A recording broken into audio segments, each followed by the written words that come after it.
அனைவருக்கும் வெற்றி தமிழ் பயிற்சி அகாடமியின் சார்பாக இனிய வணக்கம். இந்த ஷார்ட்ஸில் நம்ம தேவதாசி முறை ஒழிப்பு சட்டத்தை பற்றி தான் பார்க்க போகிறோம். பாருங்கள்.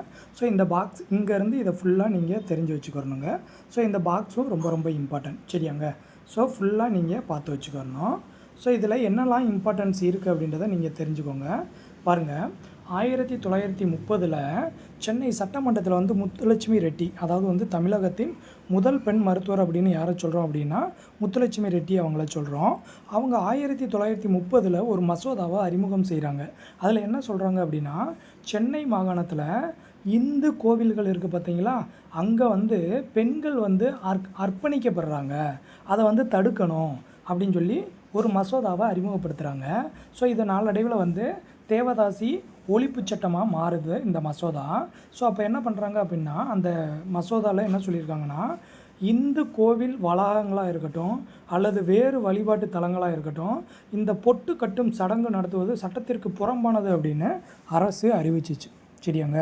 ஸோ பொட்டு கட்டும் சடங்கு, அதாவது வந்து பெண் குழந்தைகளை என்ன பண்ணுறதுன்னா நேர்த்திக்கடன் மாதிரி கோயிலுக்கு விட்டுறது, சரியாங்க. அவங்க கோயில் பணியில் வந்து ஈடுபடுவாங்க. பட் அவங்க வந்து ரொம்ப தரக்குறைவாக அங்கே நடத்தப்படுவாங்க. அவங்க வந்து ரொம்ப பாலியல் ரீதியாக ரொம்ப துன்புறுத்தப்படுவாங்க. ஸோ இதெல்லாம் ஒழிக்கணும் அப்படின்னு சொல்லிட்டு தான் 1930 முத்துலட்சுமி ரெட்டி மசோதா கொண்டு வந்தாங்க. ஸோ அப்போ அது வந்து சட்டமாக மாறுறதுக்கு பார்த்தீங்க அப்படின்னா கிட்டத்தட்ட வந்து 17 ஆண்டுகள் வந்து காத்திருக்க வேண்டி இருந்துச்சுங்க.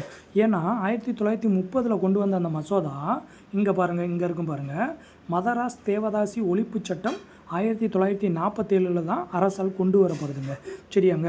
ஸோ அதன்படி என்ன பண்ணுறாங்க, தேவதாசிகள் எல்லாமே இனிமேல் வந்து என்னது, தேவதாசி முறை வந்து ஒழிக்கப்படுது. ஸோ எந்த பெண்ணும் வந்து இனிமேல் வந்து இந்து கோவில்களுக்கோ இல்லை வேறு வழிபாட்டு தலங்களுக்கோ அவங்கள வந்து என்ன பண்ணக்கூடாது, அர்ப்பணிப்பு கொடுக்கக்கூடாது அவங்கள. அதே மாதிரி வந்து அவங்க வந்து திருமணம் செய்து கொள்வதற்கு சட்டப்பூர்வமான அனுமதி வழங்கப்பட்டுச்சு. அதுக்கப்புறம் பார்த்தீங்க அப்படின்னா, யாராவது இந்த தேவதாசி முறையை ஊக்குவிச்சாங்க அப்படின்னா அவங்களுக்கு 5 ஆண்டு சிறை தண்டனை வழங்கப்பட்டுச்சு, சரியாங்க. ஸோ அதுக்கப்புறம் தான் 1947 அந்த சட்டம் வந்ததுக்கப்புறம் தான் முழுமையாக இல்லாமல் போயிடுச்சு. ஸோ இந்த தேவதாசி முறை ஒழிப்பு சட்டம் கொண்டு வரதற்கு மிகவும் மூல காரணமாக இருந்தவர் யார் அப்படின்னு பார்த்தீங்கன்னா முத்துலட்சுமி ரெட்டி அம்மையார் தான். ஸோ அதுக்காக தான் இந்த வினா கேட்பாங்க.